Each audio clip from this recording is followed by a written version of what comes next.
এই first time কাজিনদের সাথে ট্রিপে গিয়ে কি কি করলাম সবই থাকছে আজকের ব্লগে, চলুন দেখে আসি।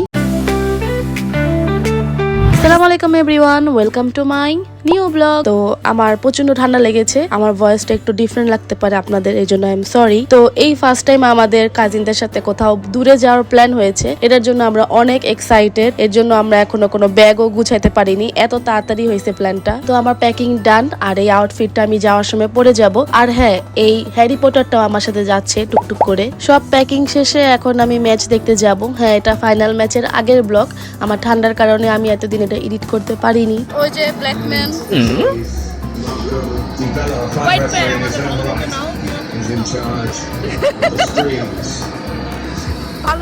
আমাদের সাথে আজকে কিউটি আহানও ম্যাচ দেখতেছে। আমরা সবাই ছাদে প্রজেক্টর লাগিয়ে ম্যাচ দেখতেছিলাম, কিন্তু নেট ইস্যুর কারণে আমরা আবার নিচে চলে আসি। এখন আমরা রুমে বসে সবাই একসাথে দেখবো। তারপর ম্যাচ দেখা শেষে আমি আবার টিশাদের বাসায় এসে পড়ি রেডি হওয়ার জন্য, কারণ আমাদের 6:15-তে ট্রেন ছিল। আমি নর্মালি সানস্ক্রিন আর ময়শ্চারাইজার দিয়ে রেডি হয়ে যাই, কারণ যেহেতু আমরা সারা রাত ঘুমাইনি, ট্রেনে যে অবশ্যই একটু ঘুমানোর ট্রাই করব। তো এই আমরা দুইজনে রেডি হয়ে গিয়েছি, আর এই হচ্ছে আমাদের ব্যাগ, সবকিছু রেডি। এখন আমরা বের হয়ে যাব। আর এখানে দেখছি ঈশানও রেডি হয়ে বের হয়ে গিয়েছে। সবকিছুর মাঝে আপনাদেরকে তো বলাই হয়নি যে আমরা কোথায় যাচ্ছি, আর অবশ্য আপনারা সামনের যে ক্লিপগুলা গিয়েছে সেটাতে বুঝেই গিয়েছেন আমরা কোথায় যাচ্ছি। হ্যাঁ, আমরা আবারও কক্সবাজার যাচ্ছি, কিন্তু এবার হচ্ছে আমি আমার কাজিনদের সাথে যাচ্ছি। এটা আমার ফার্স্ট এক্সপিরিয়েন্স আমার কাজিনদের সাথে কোথাও দূরে যাওয়ার। আরেকটা দুঃখের বিষয় হচ্ছে আমাদের সাথে ব্ল্যাকম্যান যাচ্ছে না, আই মিন রায়ান যাচ্ছে না, কারণ ওর এক্সাম চলতেছে, এই জন্য আমরা ওকে নিতে পারিনি। আর এখন অলরেডি 5:30 বেজে গিয়েছে, অলরেডি আমরা একটু লেট হয়ে গিয়েছি। 6:15-তে ট্রেন, তো আমাদের এখনই রওনা দিতে হবে। তো আমরা রিক্সায় উঠে যাই। আগের বারের মতো ট্রেন এবার কাহিনী না করলেই হয়, যাতে কপাল ভালো থাকে, আই মিন যদি কপাল ভালো থাকে। তারপর আমরা 3জন রেলওয়ে স্টেশনে এসে পড়ি। মামা মামি এখনো আসেনি, তারা আসতেছে, এই জন্য আমরা ওয়েট করতেছিলাম।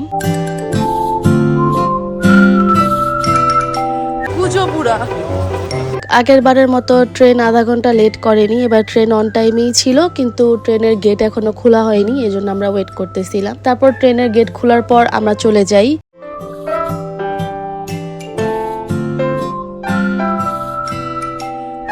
আমরা 6 জনের জন্য এসি কেবিন নিয়েছিলাম, এবং তার সাথে এক্সট্রা আরো একটা সিট নিয়েছিলাম, যেহেতু আমরা 7 জন ছিলাম। তো মামা সেই এক্সট্রা সিটটাতে চলে যায়, আর আমরা 6 জন এই কেবিনটাতে বসি। ট্রেন ছাড়ার সময় ছিল 6:15-তে, 6:30-এর মধ্যে ট্রেন ছেড়ে দেয়। যাই হোক, এর আগের বারের মতো কোনো হ্যাসেলই আমাদের নিতে হয়নি, এবার খুব স্মুথলি আমরা জার্নিটা করি। তারপর আমরা সকালের ব্রেকফাস্টটা করে নিই। ব্রেকফাস্ট শেষে আমি অনেক বোর হচ্ছিলাম বসে বসে, এর জন্য আমি একটু মুভি দেখি। আপনারা আমার আগের ব্লগ দেখে থাকলে অবশ্যই জানবেন আমি জার্নির সময় মুভি বা সিরিজ দেখে থাকি। তো এবার আমার সাথে ঈশানও যোগ দিয়েছে, ও আমার সাথে মুভি দেখছিল। তো অনেকক্ষণ পর কফি আসে, মাথা ব্যথা করতেছিল দেখে আমি একটু কফি খেয়ে নেই। আমাদের ট্রেনের পুরোটা জার্নি টিশা ম্যাডাম ঘুমিয়ে কাটায়। তো আমরা দুইজন ঘুমাতে পারি না, কারণ আমি তো জার্নির সময় ঘুমাতে পারি না, এটা আপনারা সবাই জানেন। তো ঈশানও ঘুমাতে পারেনি। না ঘুমানোর কারণে একটু পরপরও বাহিরে যায়, হাঁটাহাঁটি করে, ট্রেনের বাহিরে দেখে। কিন্তু আরেকটা দুঃখের বিষয়, সে লম্বা হওয়ার কারণে ট্রেনের বাহিরেও ভালো মতো দেখতে পারে না, আর নিচা হয়ে দেখতে হয়। তারপর প্রায় অনেকক্ষণ জার্নির পর আমরা একটু চিপস খাই, রং চা খাই।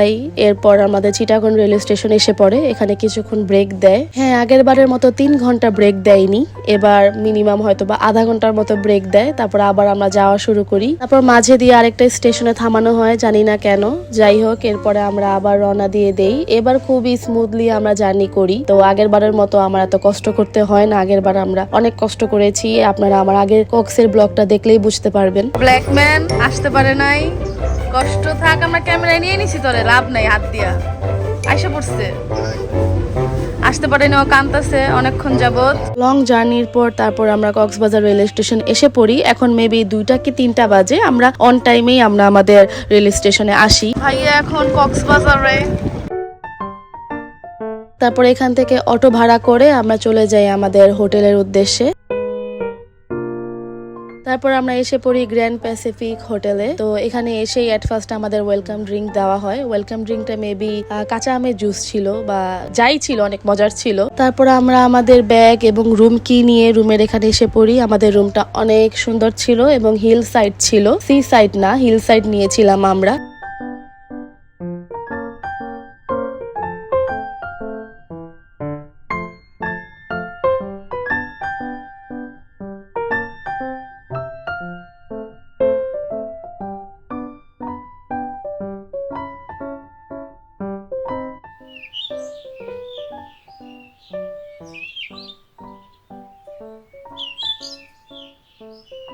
তো আমাদের রুম থেকে পাশে মামিকেও দেখা যাচ্ছে। তো যাই হোক, আমাদের রুমটা আমাদের কাছে অনেক পছন্দ হয়েছে। আমাদের ব্যাগপত্র সবকিছু রুমে রেখে এখন আমরা খাওয়া দাওয়া করতে বের হয়ে যাব। তো নিচে এসে দেখি এখানে সুইমিং পুলও ছিল। সুইমিং পুলের টাইম ছিল সকাল থেকে রাত 8টা পর্যন্ত। তো এখন আমরা চলে যাচ্ছি খাওয়া দাওয়া করার জন্য। আমরা অনেক ক্ষুধার্ত ছিলাম। লাঞ্চের জন্য আমরা পৌঁছিতে চলে আসি। এখানে এসে আমরা মেনু দেখতেছিলাম কি নিব। পরে ভাবলাম এত জার্নি করেছি, তাহলে আমরা একটু ভাত ভর্তা এগুলাই খাই, তাহলে আমাদের একটু ভালো লাগবে। অর্ডার করার 20 মিনিটের মাথায় আমাদের সব খাবার চলে আসে। আমরা নিয়েছিলাম মুরগি ভুনা, টমেটোর সালাদ, লাউ ভাজি, টমেটোর চাটনি, শসার সালাদ এবং শুটকি। সারাদিন জার্নির পর আমাদের এই খাবারটা খুবই ভালো লেগেছে। তার সাথে আমি নিয়েছিলাম কাচকি মাছের ভাজি। তারপরে এখন আমি একটু ডাল নিব। ডালটাও অনেক মজার ছিল। তো খাওয়া দাওয়া শেষে তাদের একটা বড়ই আচারের চাটনি দিয়েছে, এটা আরো বেশি মজার ছিল। সবাই খাচ্ছিল, এজন্য আমি একটু নিয়ে ট্রাই করলাম, আসলে অনেক বেশি মজার ছিল। তারপর আমাদের সবার খাওয়া দাওয়া শেষে আমরা এখন একটু বিচের দিকে যাব রিল্যাক্স করতে। আর যেহেতু কক্সবাজার আসছি এই টাইমে, তো বিচে না গেলে কি হয়। তারপর আমাদের একটা প্লাস পয়েন্ট ছিল, আমাদের হোটেলটা বিচের একদম কাছে ছিল, আমরা হেঁটে হেঁটেই যেতে পারতাম।